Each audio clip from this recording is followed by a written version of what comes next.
La Coupe du Monde la plus raciste de l'histoire et la Coupe du Monde de la honte continue. Maintenant, c'est les supporters venant de la Côte d'Ivoire qui ne pourront pas se rendre aux États-Unis pour le mondial. Ces derniers n'ont pas pu obtenir de visa.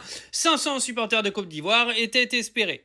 Donc on est en train de faire une Coupe du Monde sans les Africains. C'est extraordinaire. Pourquoi? Parce qu'on est dans le pays des racelards, les pays occidentaux en général de toute manière, représentés par les États-Unis en premier. Donc on a Infantino qui nous a pondu à coups de millions et de corruption une Coupe du Monde aux États-Unis. Par contre, quand c'est pas le Qatar, on dit pas que c'est de la corruption parce que le Qatar, ça en est, mais pas les États-Unis, voyons. Je vous jure, je crois que j'ai jamais vu ça. Pourtant, pendant la Coupe du Monde en Russie, on est venu nous expliquer que Vladimir Poutine était un homophobe. Pendant la Coupe du Monde au Qatar, on nous disait la même chose, que c'était un scandale d'organiser une Coupe du Monde au Qatar parce que les musulmans blablabla, et c'était un scandale d'organiser une Coupe du Monde en Russie parce que la Russie blablabla. Et là, c'est les États-Unis, pas grave, ils interdisent à des arbitres somaliens de venir, ils fouillent les Sénégalais comme pas possible sur le tarmac de l'aéroport, mais tout va bien. C'est pas compliqué, t'es noir, tu veux aller à la Coupe du Monde aux États-Unis, tu peux pas. Les seuls noirs qui vont y assister, c'est ceux qui sont américains et qui vivent sur le territoire américain, c'est tout. Puis ils seront plus fouillés que les blancs à l'entrée des stades, je présume. C'est hallucinant, Je sais pas si vous vous rendez compte en fait de cette Coupe du Monde. D'ailleurs, je comprends même pas que tous les pays africains ne se soient pas unis pour boycotter l'intégralité de cette compétition. Les gars, c'est une dinguerie, Vous imaginez qu'il y a des pays, ils vont avoir aucun supporter dans les stades. Vous savez que la Coupe du Monde de foot, c'est un moment de rassemblement en fait. C'est un moment où tout le monde fête ensemble. C'est la base de la Coupe du Monde de foot en fait. C'est le sport qui rassemble tout le monde. Que tu sois noir, blanc, de n'importe quelle origine et de n'importe quelle religion. Mais Donald Trump en a décidé autrement dans son pays de merde. Oui, parce que bon les gars, les États-Unis, comme je le disais avant, c'est un pays de fils de pute, bien sûr.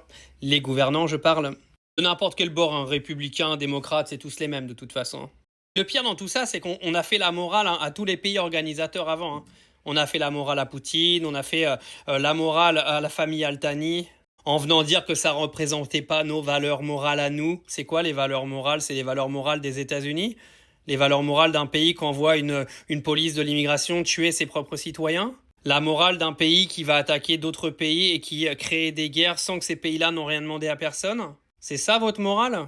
Par contre, ce qui serait bien un jour, c'est que tout le monde porte ses couilles tous ensemble et que tout le monde en fait fasse quelque chose. Parce qu'arriver à un moment, c'est bien sympa de venir chialer H24. Parce que là, je me rappelle, les Ivoiriens s'étaient foutus de la gueule des Sénégalais, etc. Donc là, regardez le retour que vous vous êtes mangé. Mais ce qui serait bien, c'est qu'un jour, tous les pays africains, vous arrêtiez de vous faire chier dessus comme ça. Parce que vous vous faites chier dessus par les pays de l'Occident qui vous ont colonisé pendant je ne sais combien de siècles. Et on continue de vous chier dessus et vous vous laissez faire. En fait, cette Coupe du Monde aurait dû être boycottée par l'intégralité des pays africains. Et encore une fois, ça n'a pas été le cas.